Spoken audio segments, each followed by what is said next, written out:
Hello, Dick. Oh, it's wonderful of you to stop by on your rush to the airport to come in and see me. Well, it's a real pleasure to be here, you can be sure. Oh, well, it's grand. Well, I want to ask you some very impertinent questions. How do you feel about Harry Truman's statement that all this Alger Hiss and Chambers was red herring?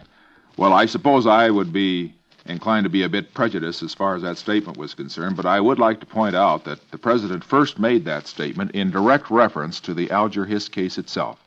He made the statement on August the 5th, 1948, on the day that Alger Hiss came before the Committee on Un-American Activities and denied knowing Whittaker Chambers and further denied that he had ever been a communist or was a communist at that time. That afternoon, the president had a press conference, was asked about the investigations being conducted by the committee, said that it was simply a red herring, and that as far as anything the committee was bringing out, that it wasn't bringing out anything the government hadn't known throughout the years before. Well, he said that we were simply doing it, incidentally, for political purposes, to take the minds of the people off of the real issues of the campaign. Well, tell me, Dick. Oh, that's very interesting. But tell me, has Truman eaten that red herring yet? Well, I've understood that it's been well cooked and fried and presented to him, but he still doesn't seem willing to eat the red herring and to apologize to the committee and the American people for declaring that the investigation was a red herring. It seems to me, incidentally, that in that connection, that the fact that since Mr. Hiss has been convicted of perjury, of lying when he said he did not turn over these secret State Department documents to Whittaker Chambers, that the least the president should do is to say that he may have felt that at one time it was a red herring, but now that the facts had come out, that he was glad that the American people knew the facts and that this sinister conspiracy had been exposed for what it was. Because had the committee not been in existence, these facts would not have come out. Well, I agree with you 100%, but being a Republican, I'm afraid a lot of people would think I was prejudiced. But I'm not. And what do you think about the commies in the State Department? Do you think that they should be named and their names should be brought out in the open? Well, my answer to that would be this. I think that the committees of Congress, the Committee on Un-American Activities on the House side, and the Judiciary Committee and other committees on the Senate side, should investigate the charges of communism and communist fellow travelers within the State Department, and I think that the President should cooperate with those committees by turning over information regarding the loyalty checks which have been made by the administrative branch of the government. Now, I think we will all note that the President recently and various State Department officials have said we ask anybody to prove that there are communists within the State Department. If they really mean that, I think that they should take the initiative, and if their house is clean, they should not refuse to do, as they have refused in the past, to turn over the information to the Congress so that the Congress can investigate the facts and present the facts to the American people. Oh, I think that's great. Well, do you believe, as Walter Winchell said the other day, that Dean Acheson contributed $25,000 towards the defense of Alger Hiss? Well, I haven't had a chance, personally, to check the charge that Walter Winchell has made. I do know that there were rumors which were around Washington during both his trials that contributions had been made by members of the Acheson law firm and had been solicited by members of that firm for Mr. Hiss's defense. It would seem to me, in any event, that in view of the fact that Mr. Winchell has made that charge, that the charge should bear investigation, because that may be one of the reasons why Mr. Acheson, even as Secretary of State, has constantly defended Mr. Hiss time and again, even during the trials and after the conviction. And tell me, what about this rumor that they've been trying to get J. Edgar Hoover out of his job for a long time? Well, that isn't a rumor, unfortunately, for the American people. The communists, the pro-communists, the fellow travelers, and a lot of the soft-headed liberals are attempting to attack the FBI and are claiming that the FBI is a Gestapo police state organization. They are asking for an investigation of the FBI. Now, let me say that when the time comes in this country, and I believe this sincerely, when the time comes in this country when an investigation of the FBI is made so that these people will have access to the FBI's record, a deadly blow will have been struck at the security forces of our country. And I think that all real Americans should support J. Edgar Hoover and the FBI. It's the finest police organization in a free nation in the world today, in my opinion. And I couldn't agree with you more. And I think that any number of men that he's asked for, and I understand he's asked for only 600, should be given for him.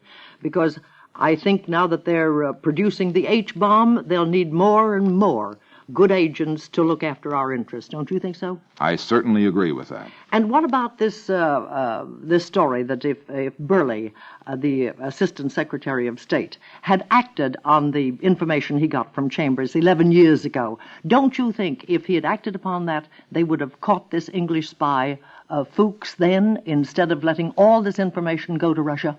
Well, let me answer that question in this way. Chambers first made his charges to Burley in 1939, just 3 days after the Hitler-Stalin Pact. And at that time, he told Burley more than he told the Committee on Un-American Activities when he first appeared before us on August 3rd, 48.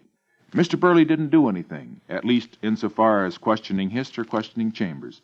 He said that what he did was that he consulted with Dean Acheson, and that Dean Acheson gave an absolute recommendation for the Hist brothers. He then questioned Felix Frankfurter. He said he got an absolutely similar unqualified endorsement from Felix Frankfurter and as a result did not investigate further.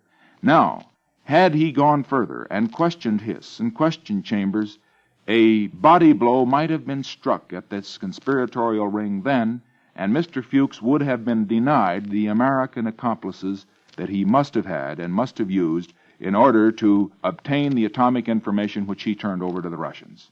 And in your opinion, did he have a lot of American spies, too?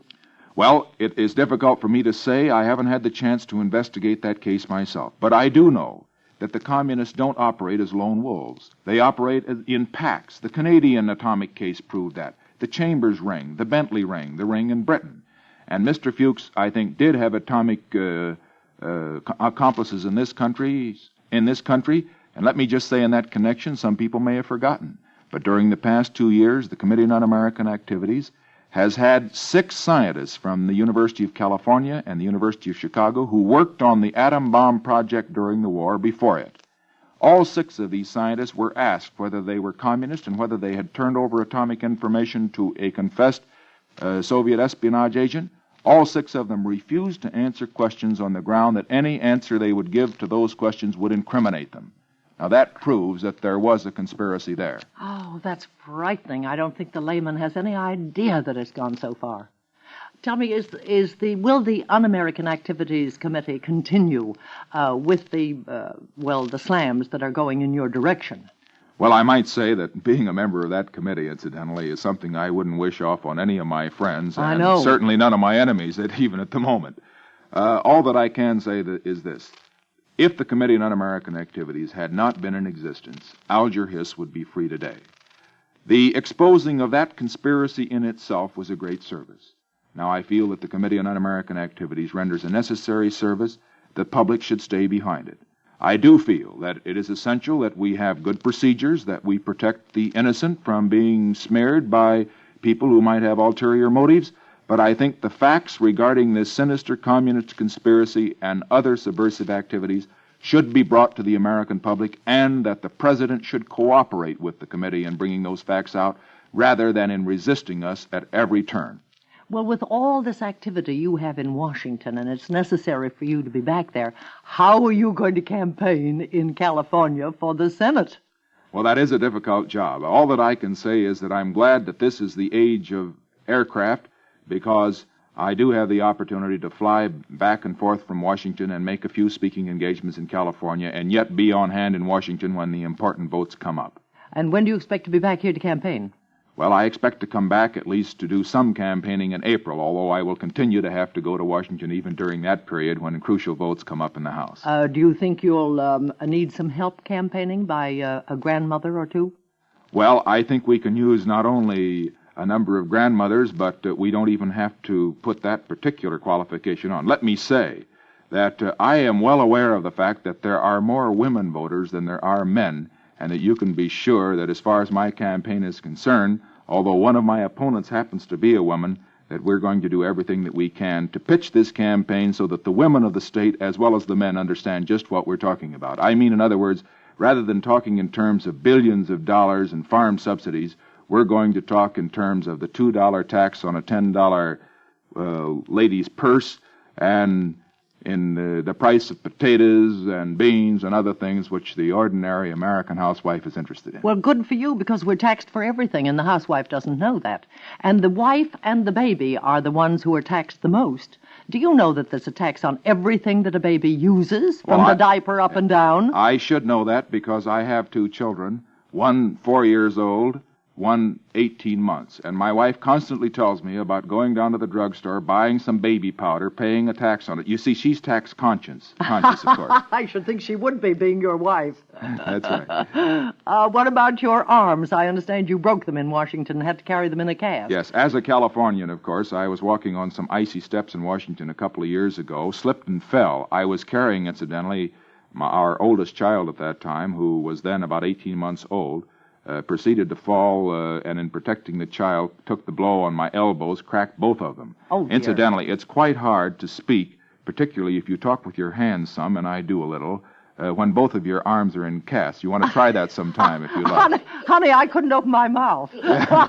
Well, I see the clock ticking, Yes. and I know you've got to catch that plane. It's wonderful of you to stop by, and when you come back in April, when did you say, the 3rd of April? Around the 3rd of April. Around the 3rd of April, I will be out to the airport to meet you, and as I say, if you want a grandmother to campaign for you, I'm the grandmother. Well, thank you very much, and when I do come back in April, I hope that, and I will tell you right now, that when we have a little more time, I think I can give you some inside information on some of these developments that may be even more shocking than what we've talked about here in this Oh, Dick, that's wonderful. radio today. I can't tell you how grateful I am. Thank you so much. Thank you.